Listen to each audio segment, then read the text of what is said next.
Hello, everybody.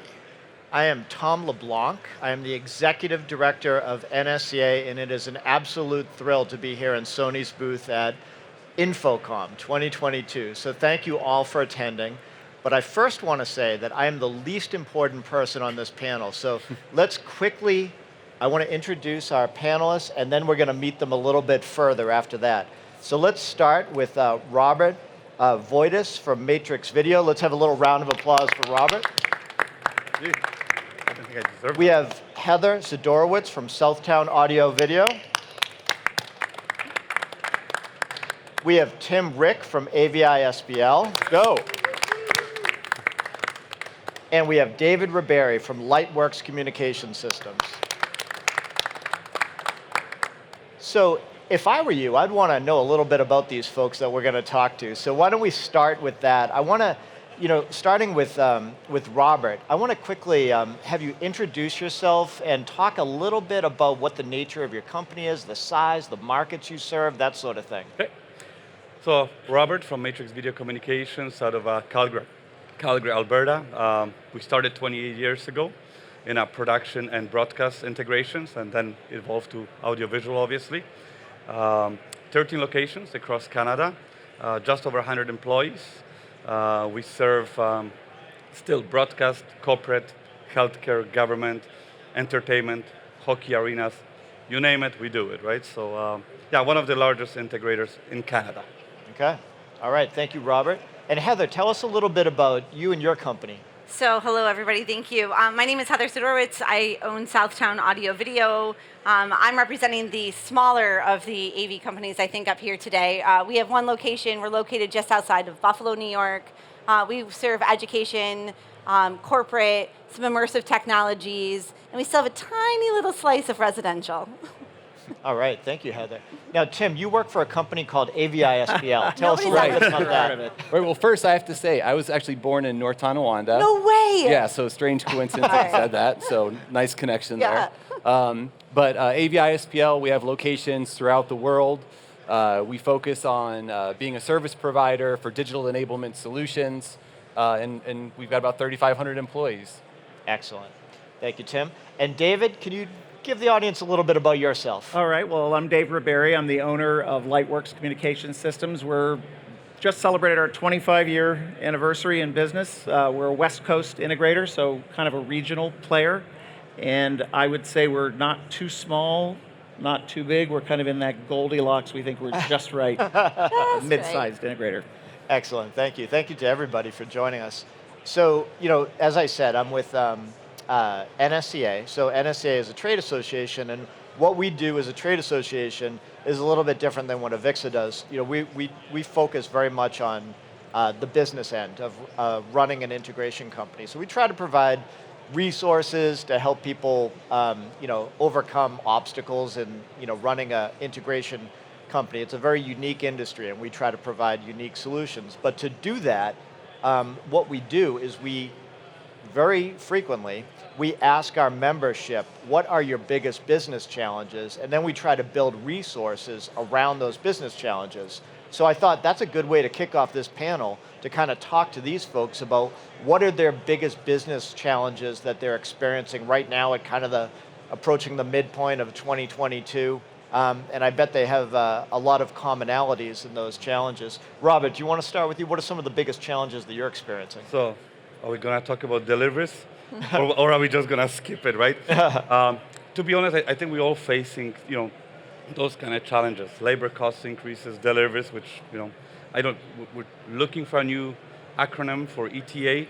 But realistically, within our company, I think one of the challenges is actually motivating and inspiring our employees. Every day, we're facing sort of average to negative news, right? With regards to projects and stuff like that. So to keep those people, motivate, inspire them to stay and just, put another foot in front of others and just keep going, right? Wake up every day and just go do your thing. Can't worry too much about the stuff we can control, so, That's interesting. Yeah. It's always hard to keep employees motivated, but in this day and age that we're in right now, it's a completely I think it's a new level, right? Yeah, it's a new level challenge. The great resignation, which... Now, Heather, how about yourself? What are some of the biggest challenges that you're seeing? Well, I think that we all are going to agree that supply chain is probably our number one issue here, right? So, it's about finding clever solutions to combat that. And I agree with you also that culture is a huge piece of that story. And by I say culture when we talk about people, it's how do you keep people, and it's going to have to be about culture. Yep. It's going to be more than paying them the right wage. It's going to be about making them feel that they're contributing and things you can do. You know, we've been doing like different parties. We did axe throwing together and those type of things just to remind them how important each piece is so that you can keep the great people you have and hopefully lure the next great person that you will have. Right, right. Yeah, it's so interesting these days. How about you, Tim? What are you seeing out there? Yes, certainly the supply chain challenges that have already been represented are also being experienced within AVI SPL. The labor constraint associated with the preference to potentially work from home versus going to work on site. A lot of the vaccine mandates that have been enforced from whether it be state governments or from customers or from project requirements. So just navigating the fluidity of all those situations. And I think finding ways to introduce new talent into the market as well to ensure that for the talent that we've lost through this great resignation that you alluded to, we're finding meaningful ways to backfill that with new entrants into the space. Right, absolutely. You know, the workforce development challenge is a big one these days. And David, how about yourself? Well, definitely managing constraints of all kinds, the supply chain, and once we get that licked, do we have the manpower, the talent in-house to be able to deliver the projects the way we want to? But I will tell you, my personal challenge is really one of trying to transition from a small business owner, where chief bottle washer, where you do every single thing and everybody kind of comes to me. And professionalizing management and bringing in people who can do the things where I cannot, because I've become a bottleneck actually a long time ago. So, and I'm out of my depth in certain subject areas. So my personal challenge is changing me and learning how to manage differently a growing organization, and it's that's really interesting, David, because I think a lot of integration companies that are around these days are in that same boat where they've grown, and then the role that the company leader plays changes quite a bit. You know, because at one point they were very much boots on the ground, and then that has to shift. Heather, I don't mean to put you on the spot, but your company's experienced a lot of growth over the last few years, and I'm sure what David just described probably resonates with you. Absolutely, yeah. And I remember hearing early on in my career. I've been doing this for 20 years now, but I remember hearing early on in my career is you don't need to know everything. You have to hire great people, hire great people that you can trust, and that's really what frees you up so that you can grow. And we've become such a software base. My current goal, and we're only a few hours into InfoComm, but I believe that we're going to walk away saying the theme of InfoComm is probably software. And software to do some of the things that our hardware has been doing, but also software to help us from the process standpoint. We use D-Tools internally, and I've always said pretty much every year I've come here is, we're really only touching the tip of the iceberg, and then we go a little bit deeper and a little bit deeper. Now it's mandatory because the way that a smaller company used to work was I would sell you a project, we'd order that project, and 3 or 4 weeks later we would install that project. Now we're doing projects that it might be a year later. Yeah. And if I didn't document that appropriately, or maybe we're phasing out projects so that we can get part of it in. Thank you, Sony, for having displays so I can do that piece of it. And then coming back with those smart features that we were unable to get till next year. You have to be able to track that. So process has become more important than ever before. And you have to, as you said, you have to let go a little bit to something that we held so close to our vest because we wanted to own that entire project. Okay. Now, when I asked about the biggest challenges, several times the topic of supply chain came up. So let's talk a little bit about that. Now, I know that none of the folks on the panel, myself included, and probably nobody in the audience, has any kind of a solution for these supply chain challenges that every integration company is facing. But I am curious about what companies are doing to kind of mitigate or approach those challenges? And Robert, what's going on with you guys? So, to Heather's point, actually, yes, not because this is a Sony booth, but we've been representing Sony from day one. They deliver quickly on most of their products, right? But the reality is that everybody else doesn't, right? Or a lot of, the Crestons of the world and people that we really need to put the glue together. I think we gotta be flexible. I think we gotta change our approach. Those projects you say, when is this coming? 8 months from now? Okay, some people are patient, some not so much, right? So maybe a phase approach, right? Okay, today I'll put the Sony panel and barcode picture. The rest of it will come 6, 7 months from now, right? Setting the realistic expectations with our clients, being just completely honest with them. I mean, all this thing is in the news every day, so we all know it, right? And then I think COVID actually brought, we've been all selling video conferencing for 3 decades or whatever it is, right?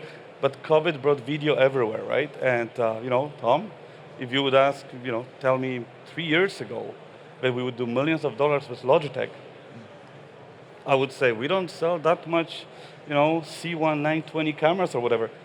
Look what's happening, and it's smaller rooms, simpler solutions, easier for the clients to navigate around that, right? A little bit of a shift. Yeah. So I mean, the point you bring up about communication with customers, I mean, that is a tricky one, right? Because, all right, so as the company owner, you can understand how important it is to be transparent, and you can understand how that's just not a promise that you don't want to keep. Like, you don't want to go out there and promise or set an expectation that you can't deliver on. But you have to be very careful about who's communicating that in the field, because they have different stakes than you do as a company owner, and what they want to do is get through that conversation with the customer happy at the end of it. So how do you make sure they carry through that into the field? When I started with Matrix, I was actually account manager, and to this day, I still have some accounts. I actually deal with clients daily. Customer service, number one policy. Glenn and Shirley Burgess, they found this company 20 years ago. That doesn't change. And every sales meeting, every time I have a chance, sales team, do not overpromise. It will bite you where you don't want to be bite, right? But it's a number one error. Like, you don't promise, If I say today 8 months and, clients going this, if it happens in 6, perfect. We rely on that information from our suppliers, right? And honesty, that's, we hammer down every day. Yeah, understood. Yeah. Now, Heather, how are you, a different type of scenario, how are you approaching the supply chain challenge? So again, at a smaller space, we hired on someone, so we talk about work from home, right? You cannot hire a technician to work from home, you need them to go out and install things. So, but a job that you can have someone work from home is we hired on someone to watch our back order statuses. And anyone who's doing this, and I'm sure you've all had this experience now, is it's a constantly shifting piece. It's constantly sometimes back, but sometimes up. So we have a dedicated person that's just pretty much every day coming in and watching where those back orders are. And what we're doing is sometimes we're able to rob Peter to pay Paul so that we can get it in. And I think to sum up what you said is transparency. So we are communicating with our client and being as honest and open as we possibly can, and asking them if they have an event or that impending piece, which is really what they're saying. So sometimes the client will just say to you, I need this done by July 30th. But really you just don't, it's just one board meeting and maybe they're not going to use it again for 2 months. So sometimes you can loan them equipment. Hey, I can't get it in, but we can let you borrow something, or we can help work this event, or there can be a solution to it as long as you're being honest and open. I recently ran into a competitor who said, oh yeah, I'm avoiding 3 different clients today. And I thought, what are you doing? And then I thought, well, you're not going to be around for very long, so. Yeah, Heather, we had a session earlier this week, and the AV idiom being thrown around was bad news doesn't get better over time, right? Yeah. It still has to be communicated out. And what we've tried to do with an AV ISPL is use the supply chain constraints and concerns as an opportunity to get closer to our customers and build better partnerships with our customers. Because I think inherently the industry has kind of enabled poor planning in the deployment stages. And so this has given us the opportunity to say, all right, there's a real macroeconomic condition that would really drive some benefit in terms of us planning what your next 12 months look like, your next 24 months look like, and use it as an opportunity to get in front of them, be strategic, and also start to develop opportunities versus responding to opportunities that are happening throughout the environment.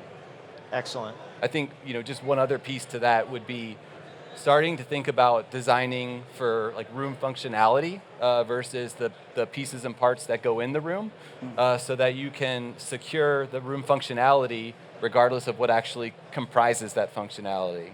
So start to get a bit more agnostic with the components that are being deployed and more thoughtful about the experience that you're trying to enable in the space. Selling the solution versus the magic black box. Yeah. Right. And I wonder if customers care, because, when we walk around the show floor, having worked in this industry, we have some brand loyalty, I guess. But customers, they don't know. They just want the solution to work. Right. And I think in some ways, that gives the integration companies they puts them in a bit more of a position of power than they perhaps realize. As long as the solution works to the degree that it solves the business challenge. Now, David, what about you? How are you tackling supply chain issues? Well, it's kind of flipped our whole workflow on its head. We used to do more of a just-in-time. We would get an order, and then we'd go get the product. But we, over a year ago, probably a year and a quarter ago, we went from a just-in-time to a just-in-case model. So we are now ordering ahead based on run rates, based on quotes, trying to forecast a little bit more so that we can get those orders in weeks or even months before we actually get the order to keep the projects moving forward. The transparency aspect that you're talking about, we have a core kind of principle we call truth early, truth always. And it's generally bad news because everybody's easy with taking good news. And it's been challenging. One of the big challenges has been the vendors not only don't have product, but the information's been very poor. And so, we kind of started by going, okay, they're telling us what the story is, we're going to pass that along. Well, we've learned that we can't really take at face value forecasts or delivery schedules, and so we've just had to, pass along the reality of the information to our customers. Also, asking them to plan far in advance. I mean, we're already talking about summer 2023 with education customers, for example. And so it's a lot of work, and really one other major change related to the supply chain is, of course, prices have continued to rise. That's something we never saw in 20 plus years of business. You could pretty much assume that technology just always got cheaper, better, faster. With the rising prices, we've had to obviously make people aware of that. And a recent trend, which is very disturbing, and I hope people in the show floor hear this, is some of our vendors have not only said they're raising prices, but they're telling us they're going to raise prices even if they already have our orders. And that's really hard to deal with because our customers are giving us orders. How do we, I don't think we can turn around and tell the customer, well, we have your order, but now we need to charge you more. But that's going to roll downhill from the vendor base, and I really hope that is a trend that does not continue and really disappears, because it's really bad for business, I think for them, for us, for the customer. It's just really, really, really rough. And just to add to it a little bit, we basically, and I know AVI-SPL did as well because we heard about it. We basically, when all those price increases were coming and we knew that the shortages, we just start pre-ordering, right? Like, we're always kind of called the stocking dealer, but we really beef that up, right? Yeah. So obviously it's a risk, but at the beginning you kind of write those POs to all those manufacturers and you hope it's gonna sell, but I think the time shows that it's not much of a risk. Yeah. People want solutions, and they were waiting for longer, and now it's just like a wild rush. So if you have anything, you'll move that product, right? So Right. yeah. And I think to add to that and to the point you made about just-in-time versus just-in-case, just-in-time was deployed presumably to help manage cash flow, right? And so the move from just-in-time to just-in-case creates this new strain on cash from both sides, because you're buying earlier, you're taking longer to deliver. So ensuring that your sales team is having those types of discussions during the commercials process, bringing those things up with customers, you're negotiating terms that are manageable and sustainable, and everyone's relatively empathetic to the situation that we face right now. So making that a priority as part of the sales negotiation versus just, again, what widgets go in and what price you can get them for, but now thinking about what's the billing schedule, what are the payment terms, things that can sometimes be uncomfortable to bring up in a sales conversation. To your point, that has to be a really comfortable situation these days, right? Yeah. Like terms are just, it's part of doing the business, right? For the first time, actually, about 2 weeks ago, we had a client, it was a post-secondary client, called us and said, next time you're quoting on a project, please build in extra margins for storage. Because we have no storage, so if you can store it for us, just build it in, right? First time. I guess it's first time for everything, right? So it's ever-changing. Sorry, Heather, did I? No, I was just saying it's an ever-changing world. And I was going to add, I guess, that in America, especially, the government's kind of held up a lot of these businesses. I think that in the next few years, we're going to actually see some businesses go away because they've taken advantage of some of that PPP money or employee retention credits that have gone through. And if you're not spending wisely, if you're not managing that cash flow, at the end of that's going to be a really bad end of that story. Right. So I'm really interested in that transition from just in time to just in case, because for years NSCA was preaching the just in time model and fiscal responsibility when it comes to what you have in your warehouse, and NSCA did make that shift amid the reality that all these companies are dealing with now. But the thing about the just in case, it creates this new challenge. It requires you to calculate probability of products being needed, and I'm wondering, how are you handling that? How are you bringing that skill set? How are you asking your team to become good at that in a short amount of time for something that's very high stakes for a company in 2022? I don't know. This isn't a question for anyone in particular. Maybe Tim? Yeah, so we've built up a tremendous amount of sales discipline around pipeline management and forecasting. And so because we use a web-based CRM application and opportunity design tool, we have the ability to see kind of by priority of opportunity all of the specific items that we suspect our customers are going to need over the next 6, 9, 12 months. So that gives us a good lens into, all right, what's being positioned for our customers in the market right now, so we have a good understanding of that. But then from a backlog perspective, so projects that have been sold and are waiting to be delivered, we have that same kind of line level detail into what was sold, when it's going to be needed, so we can look at an aggregate of those two viewpoints and make educated decisions based on what have we already sold, what are we in the process of selling, and then what do we think will come incrementally to that, and we can make more speculative, kind of informed buying decisions through that process.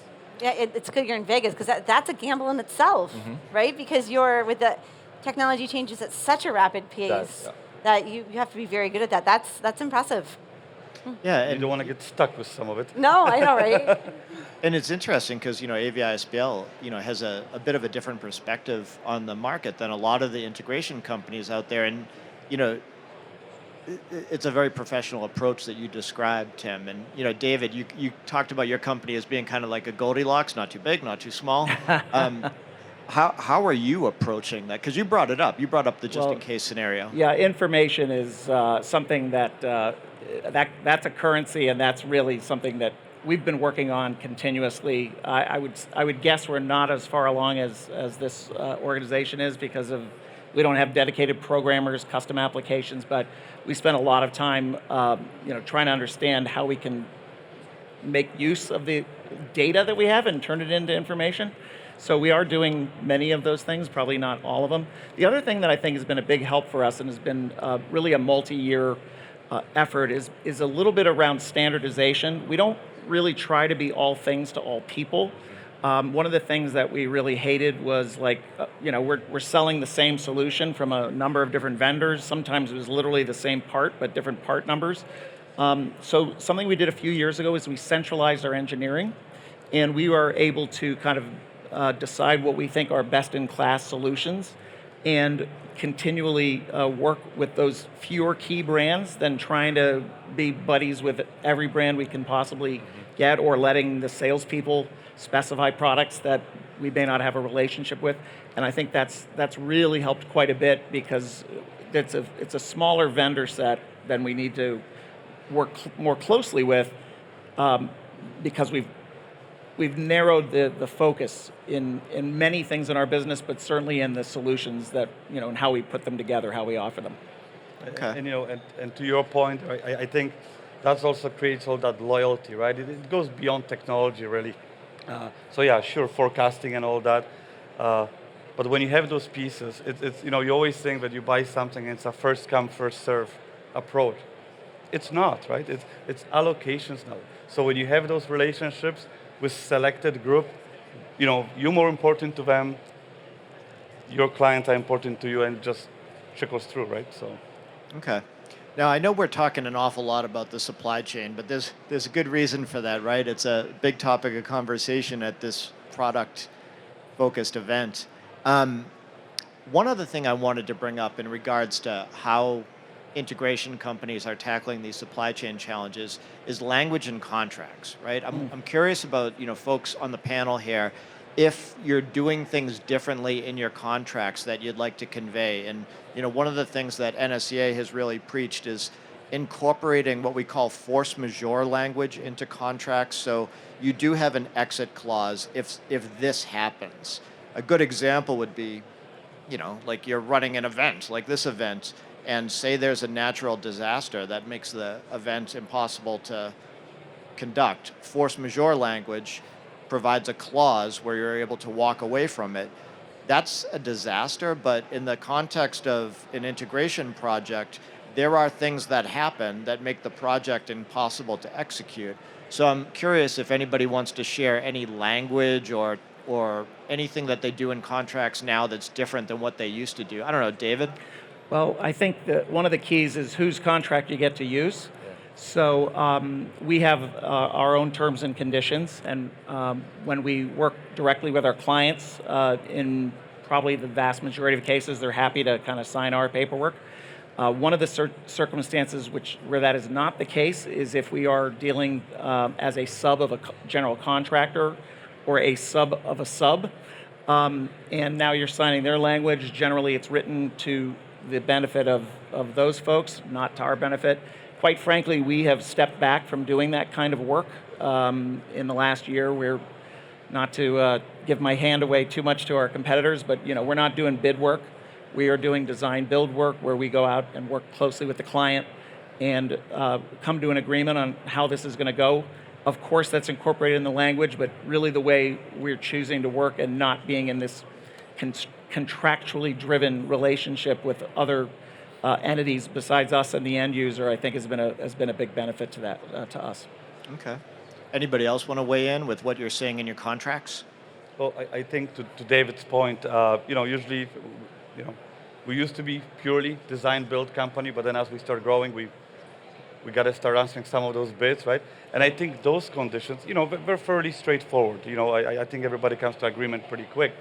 But to David's point, being a sub of a sub of a sub, and lately, especially if it's a general contractor or something, and the product is about just to hit the ground, and they want you to hold the pricing for next 36 months, that part you have to navigate around that because it's not unreasonable. But some of them don't get it. And they say, no, if you don't sign on that dotted line, at that point, most of the time you just walk away in our scenario. Yeah, and I think, just going back to the cash management component, being really clear and specific about billing terms, being considerate of billing for stored materials, being considerate of liquidated damages that might be considered in contracts, to your point, depending on whose paper it is that you're signing, and kind of what your relief points are from any form of liquidated damages. And also, introducing some flexibility post-close on what you can do from a change order perspective, and what depending on what happens within the supply chain, are there specific scenarios where you could go back and ask for more from the customer? So again, including that as consistently as we can in our terms and conditions. On a smaller scale, I would say don't be afraid to ask. So just because someone says you have to have this requirement, Oftentimes, and I'm shocked, and sometimes they're the large enterprise grade companies, but when you come back and you say, well, we can't do that, but we can do this. We can't promise that we can have this done by the end of the summer. A lot of times they're now coming back and realizing that that's the issue, and they'll say, okay, we get it. I've seen that even in bid specs. Oh, you can't do anything else. Well, this is the companies that we feel good about, so we're only going to do this, or we're not going to bid. Okay, we trust you. So it is changing the game a little bit, even on the bid. And I would say a question that I have is I wonder what will happen to the bid world, because I feel like in this day and age, it may change. We may not just be the 3 bids with lowest price. I think that that's starting to change, because you have bigger companies who are saying, we're just not going to bid then. And at some point, the end user may turn around and say, well, we need to rethink this. Last year for the first time, government year end, for the first time in my, over 20 years in this industry, first time they said, March 31st, we understand if you deliver after that, right? Yeah. Like, it was shocking. I was like, can we frame this, right? and they gave it another year. It wasn't a one or much, okay, longest you deliver and do this in another year, which at that point, that becomes reasonable, right? So if government can do it, Yeah, anybody can. anybody can. All right, so I mentioned at the beginning that one of the things that we at NSCA do is we ask integration companies about their biggest challenges, and we try to help them in some way. If I was to sum up, the biggest challenges we're hearing in 2022, it's really about remaining profitable. There are so many challenges to profitability on projects, and supply chain's a big part of that. But another factor that we keep hearing is escalating labor costs. So, one of the things that we keep hearing is this job market is such that there are a lot of top talent individuals out, in the industry that are being offered higher paying or higher level positions, which kind of leads them to either jump ship or to, in essence, hold their employer hostage somewhat in terms of, asking them to match a bonus opportunity, or asking them to, raise their rate a little bit. And all of this results in labor costs, being high and profitability being more challenging on projects. What I'm wondering is, what are you folks doing in order to, dot your I's and cross your T's and make sure that you're doing everything you can to make sure that you do remain profitable on these projects, which, are becoming more and more razor thin? I don't know, Robert, do you want to start? Yeah, I mean, everything is going up in price, right? Like, not just in our industry, but just everywhere, right? I don't want to brag about our company, but we have a pretty good culture. So retention is really good. Over 30% of people have been with us 10 years plus. There's still folks who've been with us for 28 years, right? So obviously we come across those situations. I think it's probably more aggressive in US than in Canada, to be honest. But it's you can't just throw money after money and hope it's going to work out, right? So I think being more efficient, keeping everybody, including management, ownership, more accountable, and making sure that the whole company understands that. I think that's, we definitely started that to the next level with our integration manager out of Calgary. Dennis is actually somewhere here. Yeah, there you go. Here's the camera. And it's, looking at all those projects, right? Reviewing it. If something went off on a project, right? It's a team meeting, right? The account manager, the integration team. It's not a blaming game. It's just, what did we do wrong? Or, or if a client did a change order, but, somebody from integration team didn't communicate that properly within our organization. So we just want to make sure that, as all of our companies have pretty much like 3 groups, right? It's the administration team, it's the integration group, and it's the sales, right? It's got to be open and honest communication all the time, right? And I think it's working for us. I think we've been so far successful, so we'll just continue doing that. Well said. Anybody else want to weigh in on those profitability challenges? I'll just jump in and just say, so things to do, like your proposals make them expire quicker than you used to. Yeah. Because proposals, you might, it can be a year sometimes that someone is putting together something and then a year later they would say, okay, great, we want to say yes. But so by trying to say, well, this is going to expire in 30 days or however long you deem fit, that's going to help you at least have the opportunity that when they say, great, we are interested, we want to pull the trigger, great, I have to revise this because prices have gone up. Transparency, again, did not sound like a broken record, but just to let people know if you know it's coming. So some of the better vendors have known and tell you ahead of time, hey, we're going to have this price increase. Other times it's going back on the other side. And again, just don't be afraid to ask that if you did have that large project, the price did increase and maybe they weren't great in communicating that to you, to ask them if they would, on this one project, would you still hold the old pricing or is there any discount you can do? But I would say that this is a huge piece of what our industry is dealing with right now, and you have to be very cognizant. The best way to make more money is to not spend as much money. Right.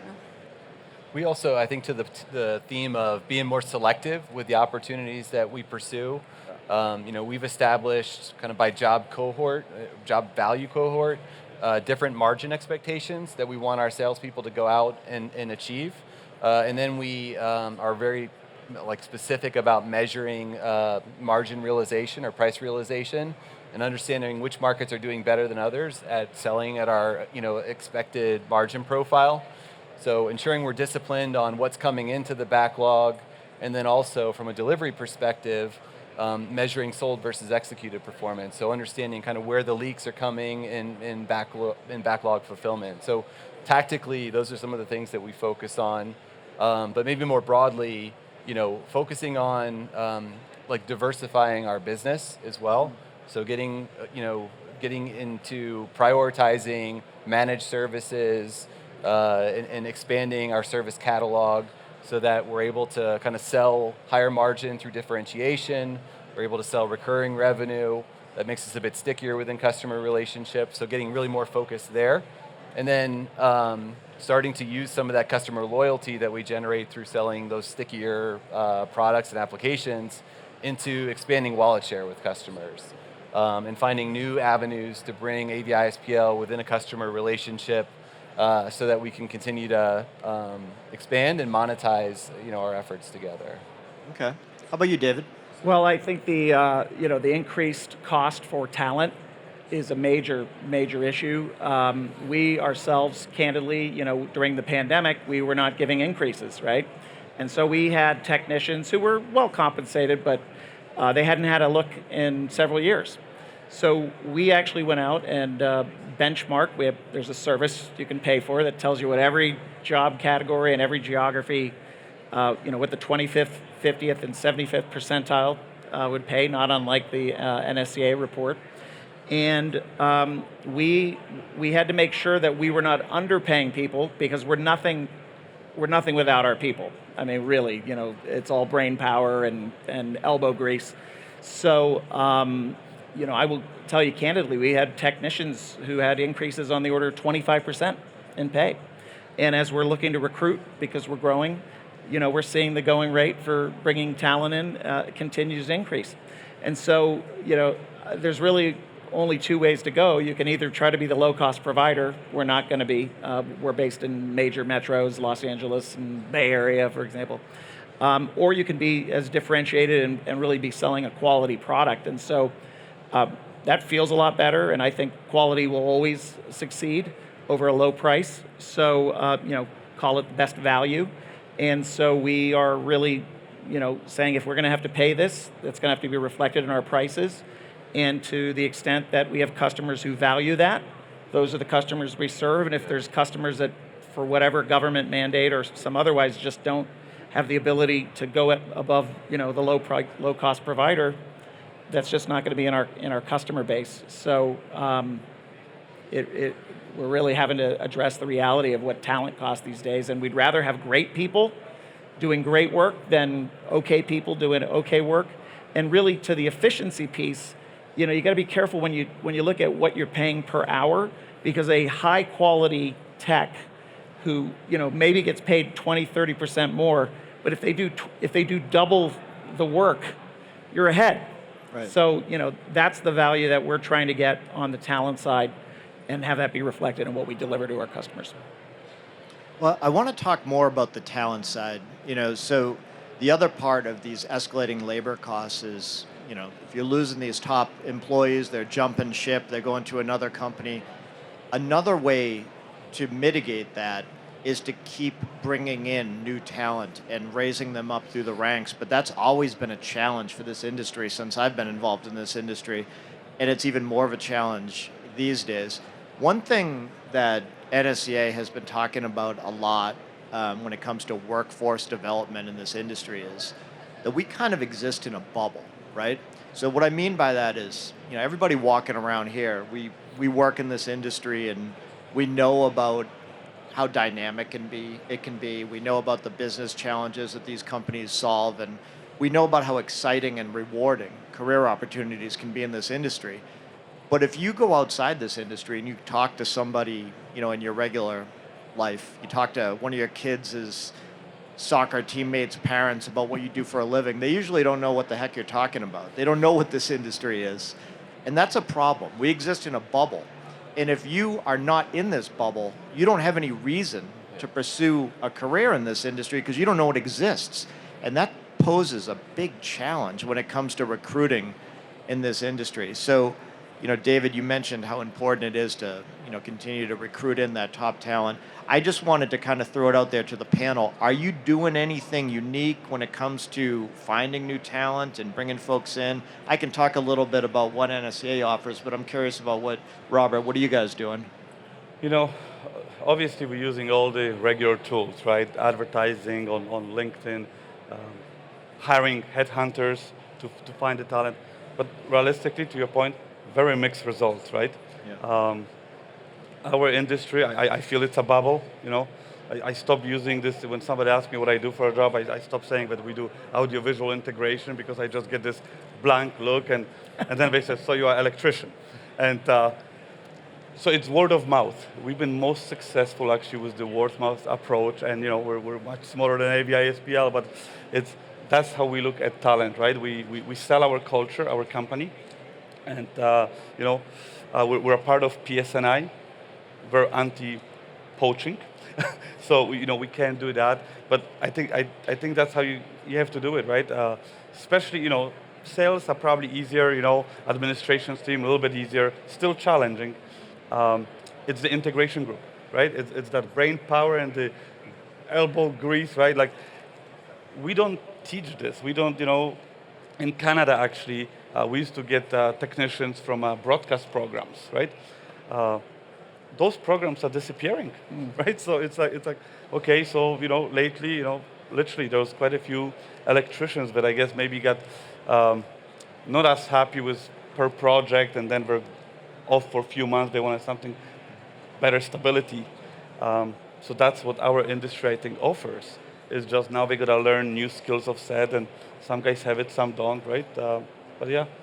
Yeah. I mean, what about other folks on the panel? What are you doing?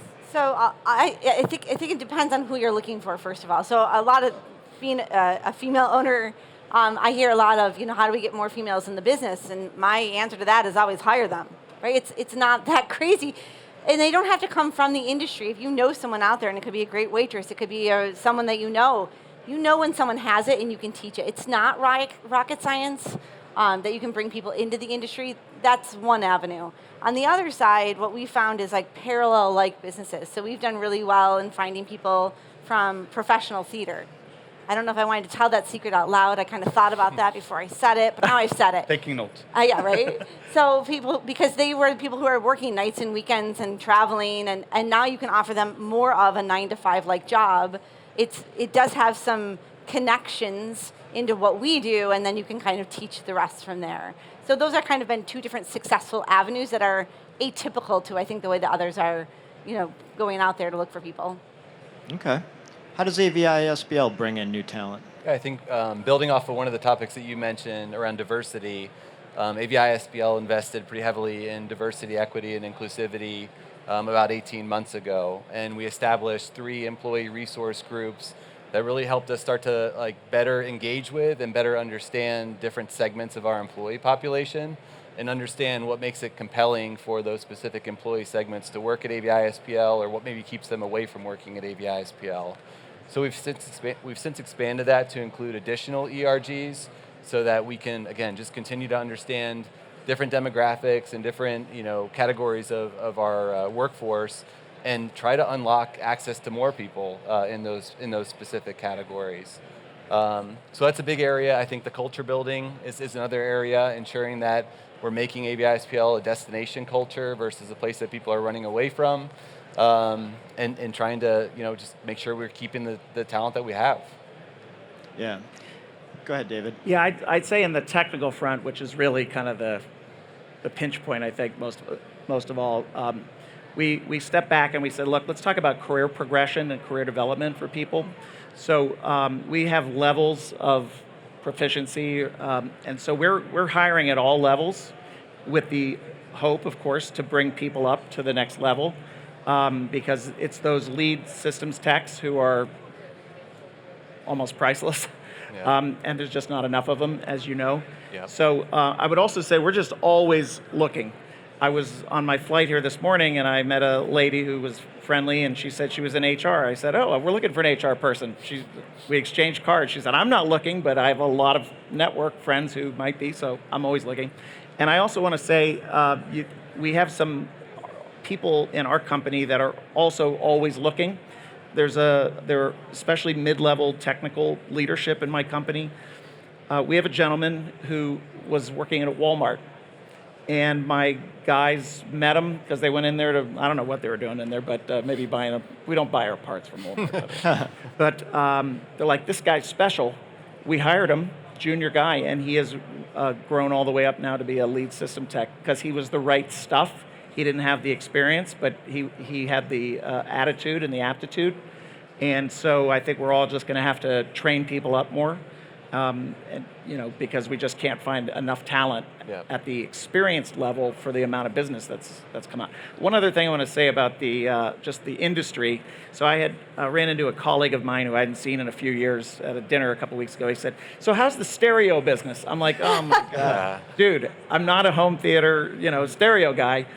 But I think one thing that's helped us, as bad as the pandemic is we were considered essential workers, which was pretty cool because most people go, I don't even know what you guys do.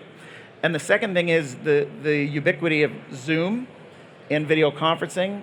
Yeah. If I just throw Zoom out there, all of a sudden people go, oh, and then I can talk about the video conferencing, how video is going everywhere. Do you remember 4 years ago, Zoom was here at the show and they gave away Zoom sunglasses, and we were the only ones that ever knew what Zoom was 4 years ago. Right. And the pandemic happened, and then that became this word. Saturday Night Live. I wanted no, can we show it? No, we knew, we swear. Right. We've been a Zoom dealer since 2013. I saw the paperwork. I wish I bought stock. It would have been way better than selling the stuff. Well, to your point, I overheard my kids trying to explain to their friends what I did at work, and what my dad does is very important. He helps keep the Roblox platform up. So that's what's that's important. Very to important to a 12-year-old. My 12-year-old. Yeah, so we've definitely misconnected on what we actually do. So, one thing I want to add in the conversation about, workforce development and bringing in new folks is, you guys brought up the DEI issue, the diversity, equity, and inclusion issue. One thing about this bubble that I described is whatever we do as an industry in terms of how we choose to communicate these career opportunities or the platforms we use to communicate them, it leads to a lack of diversity in that bubble. And that's something that NSCA really would like for companies to think more about and think about whether or not they're approaching recruiting in a way that's inclusive, and also if they're creating an equitable environment within their company culture. So it's only half the battle to think more about diversity in your recruitment. Another part of the battle is creating equity so that everybody in the company culture has an equal opportunity to rise through the ranks and achieve leadership positions.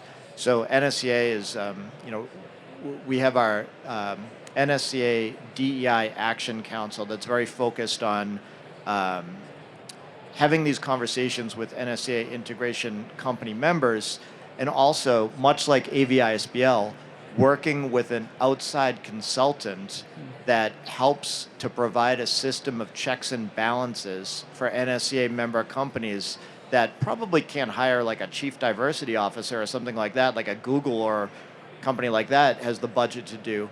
But instead of doing that in a more affordable way, contracting what essentially provides a system of checks and balances that position would provide. So I wanted to mention that, and I think that's an important consideration.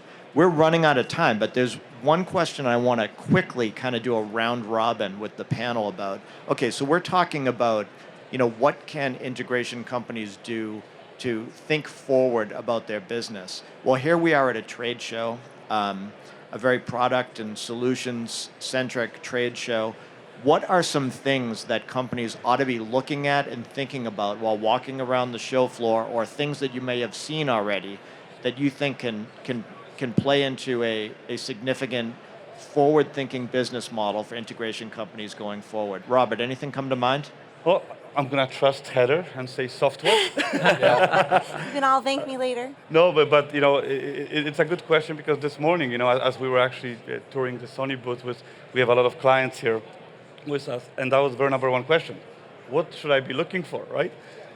And it's your, talking now to the clients, it's your environment, right? We can help you point you the right solutions when we understand the applications. And then we want to make sure, again, I take beyond technology, we want to make sure that we can integrate those solutions and we can support them, right? I only seen 2 manufacturers so far, so I'm going to look around more, but last show I attended of this scale was ISC 2 years ago in Amsterdam. So I'm eager to see what actually, what's going to happen, right? Is there going to be something that is going to intrigue us, or not? Or were we in a little pause for a couple of years, right? Right. Much like Zoom in 2013. Right. All right, Yeah. I'm going to give, Heather, I'm going to give you 15 seconds. All right, so the most important part is that you're here. Going through here, and don't close off anything. I think that you have to think openly right now, not the manufacturers you've always known and loved, but keep your eyes open. We've already found some cool solutions on the show floor. So being here, number one, keep your eyes open, connections. What was it? What did you find? Tim, what's your quick answer? Really anything that can help you add value for your customers. And I know that's a very general, broad statement, but whether it's how you deliver your solutions, whether it's how your customers consume your solutions, whether it's how your customers service their end users, what's new that you could bring that would allow them to innovate and become more efficient with what they do. Excellent. And David, your quick answer? Well, I think it's been many years that Infocom, you'd come and you go, well, the products are all good. Yeah. There's been a lot of innovation the last couple of years to deal with this, but even so, I would say the key is the relationships with the right partners, because if you're with quality vendors and they've got their thumb on the pulse, they're going to bring great solutions as well. So we come here mostly to build relationships. Okay. I want to thank Sony for hosting this conversation. And Robert, Heather, Tim, and David, let's hear it for this great panel. Thank you, everybody. We'll see you around.